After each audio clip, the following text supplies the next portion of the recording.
Bonjour à tous et bienvenue sur la chaîne de Papier et de Rêve, je suis Ursula et aujourd'hui je vais faire une petite expérimentation avec vous. Je vais essayer de travailler les auréoles. Alors pendant que je prépare cette expérimentation en appliquant un petit peu de couleur sur mon papier, je vais vous expliquer ce qu'est une auréole exactement à l'aquarelle.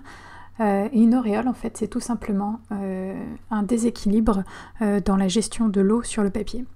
C'est-à-dire que lorsqu'on a une zone humide et qu'on vient rajouter de l'eau en grande quantité sur cette zone humide qui est en train de sécher, l'eau qu'on rajoute va se diriger naturellement vers la zone humide et pousser avec elle les pigments qui sont sur son passage. Et on obtient donc une zone un petit peu plus blanche et un liseré de pigments plus foncés autour. Donc c'est l'effet que j'essaye de maîtriser dans cette vidéo avec vous. Mais avant de pouvoir essayer de créer cet effet sur mon papier, il faut que j'applique déjà de la couleur. Ici j'ai utilisé de l'Outremer français en première couleur, c'est ce bleu qui est très vif et très brillant. J'ai aussi joué avec de l'or rouge aussi et du violet de cobalt. Et ce violet de cobalt ainsi que l'Outremer français sont des couleurs qui granulent et je pense que c'est important dans la création d'auréoles ou en tout cas ça va augmenter l'effet si on utilise ces couleurs granulantes qui ont donc beaucoup de texture et qui laissent une trace vraiment particulière sur le papier. Alors quand on est débutant, on crée souvent ces auréoles sans le vouloir et on ne sait pas forcément comment ne pas les créer. Et ici, c'est vraiment tout le contraire. Je veux créer ces auréoles, je veux pouvoir savoir utiliser cette texture si particulière dans mes aquarelles. Et pour apprendre à maîtriser les auréoles, il faut juste que j'en fasse pour que je comprenne comment ça fonctionne. Alors le principe de base est assez simple, il faut donc mettre une première couche de couleur, la laisser un peu sécher et c'est là où je pense réside mon problème. Je veux aller trop vite en fait, mais il faut avoir beaucoup de patience pour laisser sécher cette première couche suffisamment pour permettre aux auréoles de se créer. Alors, quand vous regardez un papier humide, quand on le regarde avec la lumière rasante, on voit des fois qu'il est totalement brillant, des fois il est un petit peu plus mat, et c'est vers ce moment où il est un peu plus mat que les auréoles seront les plus efficaces. Et juste à ce moment-là, mon papier commence à être mat, mais toujours réellement bien humide et je peux donc commencer à appliquer juste de l'eau qui vient de mon pot d'eau sur les zones où je veux créer des auréoles et on commence à les apercevoir. Alors quand je pose ma goutte d'eau, on voit réellement que l'auréole se crée, on voit un contour un petit peu plus net et un peu plus sombre. Et puis, les couleurs se remélangent les unes les autres et du coup, cet effet d'auréole disparaît un petit peu. Et je pense que cela est dû à mon papier. J'utilise du papier Canson Héritage en grain torchon et c'est la texture la plus épaisse en fait pour le papier aquarelle et je pense qu'il pardonne énormément les auréoles. Et les couleurs se rediffusent puisque le papier reste humide vraiment très longtemps. Alors je vais laisser sécher cette couche et je vous parle du matériel. Pour les pinceaux, j'ai utilisé un Escoda Aquario numéro 18 et un Rosemary & Co série 39 1/2 pouce. Pour les couleurs, j'ai utilisé du bleu Outremer français, du violet de cobalt, de l'or rouge aussi, du bleu de lune et du gris de penne. Et mon papier est le papier Canson Héritage en grain torchon comme je le disais tout à l'heure.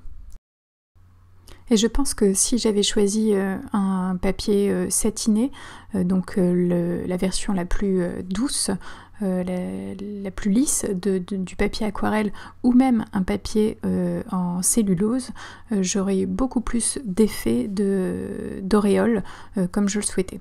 Donc cet effet va être réellement influencé par le choix du papier, donc c'est à prendre en compte bien sûr dans vos créations. Pour la deuxième couche, j'essaye de créer encore cet effet d'auréole, mais sur un papier qui a déjà de la couleur dessus. Mais cette fois-ci, je choisis une couleur très foncée. C'est du gris de peine mélangé avec du bleu de lune, parce que je veux avoir un contraste un petit peu plus important dans mes auréoles. Et je trouvais aussi que c'était une couleur qui se mariait très bien avec mon mélange de base. Et encore une fois, je choisis une couleur avec une forte granulation, donc le bleu de lune, pour que cet effet d'auréole soit encore plus fort sur mon papier, puisque les couleurs qui granulent, comme ce bleu de lune, comme le bleu outre-mer, comme le violet de cobalt, si on ajoute de l'eau à cette couleur déjà posée, ça va activer la granulation et ça va renforcer donc cet effet poudreux sur le papier. Et si en plus on arrive à faire cet effet d'auréole, ce sera encore plus intense qu'avec une couleur un petit peu plus lisse.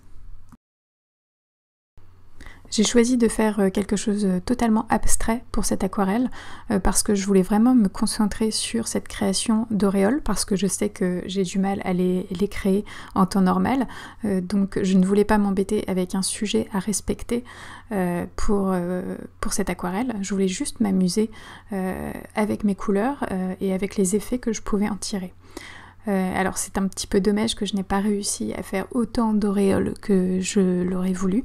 Je pense que c'est en grande partie dû à mon impatience, parce qu'il faut vraiment attendre le bon moment de degré de sécheresse du papier, si on veut, pour créer ces auréoles. Il faut vraiment attendre ce moment où le papier est encore humide, mais commence à se matifier quand on le regarde à la lumière rasante.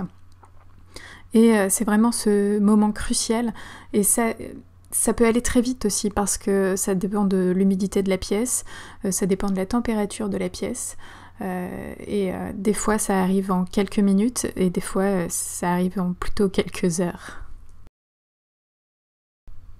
Une fois ma couleur foncée posée, je me suis aussi amusée à ajouter un petit peu de mes couleurs de première couche dans cette couleur foncée pour qu'elle se remélange à la couleur et qu'elle soit toujours présente en fait. Donc par endroits j'ai ajouté de l'or rouge aussi, par endroits c'est du violet de cobalt, et par d'autres endroits c'est le bleu outre-mer français.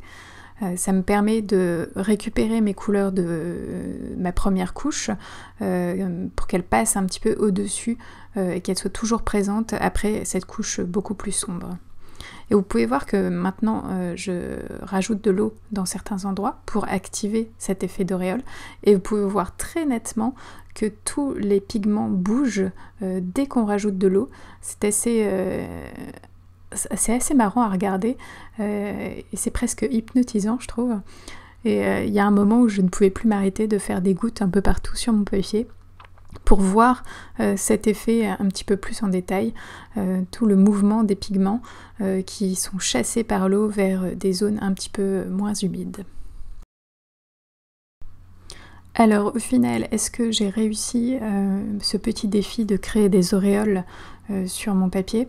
Je pense que c'est une réussite en demi-teinte, puisque les auréoles ne sont pas aussi franches que je l'aurais voulu, mais par contre je sais pourquoi, et c'est quelque chose que je pourrais travailler par la suite, réessayer avec d'autres papiers aussi, et peut-être obtenir le résultat que je souhaite au final.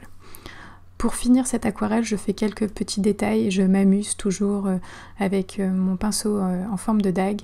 J'essaye de trouver des formes qui sont présentes déjà sur mon papier, et j'essaye de les mettre en valeur, et surtout je m'amuse. Mais je pense surtout que j'aurais besoin encore d'un peu d'exercice et de tests pour utiliser ces auréoles à bon escient dans mes aquarelles.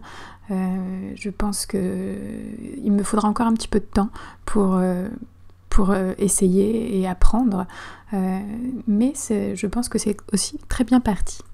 En tout cas, ça a été très agréable de peindre cette aquarelle, ça a été très sympa à peindre puisque j'avais à penser juste à ce que je faisais, je n'avais pas de sujet particulier et c'est toujours quelque chose d'assez agréable.